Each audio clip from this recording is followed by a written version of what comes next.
Imagine spending years, even decades behind bars, and by the time you get out, a lot has changed, and some people struggle to acclimate, but D.C. leaders are trying to change that. Today, the Ready Center in D.C. opened its doors to former inmates who are trying to figure out their new normal. Lorenzo Hall has that story all new at 11. For this D.C. man, it's tough to describe what it's like being locked away for 10 years. How can I sum this up in words?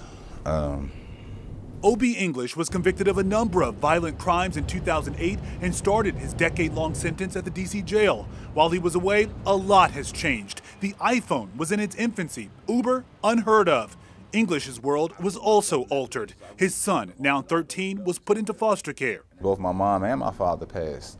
So I knew I was coming home to absolutely no support whatsoever. Or so he thought. English was quickly connected to a number of resources in the city for help with housing, transportation, and work. He's still in disbelief. To have done all that stuff out here in these streets, to have come home to get a government job, to be placed within a government agency, and to be welcomed.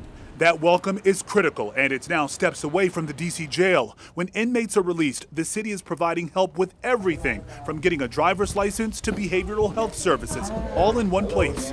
It's a game changer. Department of Corrections Director Quincy Booth says nearly 3,000 D.C. residents are released every year, and they're most vulnerable during the first 24 hours. With little direction, about half of them end up committing another crime and are back in jail within the first year.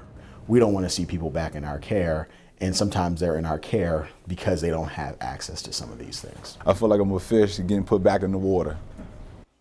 Now, English is hoping to get his son back when he's completely stable. And I do want to point out as well, this new Ready Center officially opened today, but the city's been giving it a test run, if you will, inside of the jail for the last 3 months. Leslie? He's earned that second chance. Lorenzo, thank you.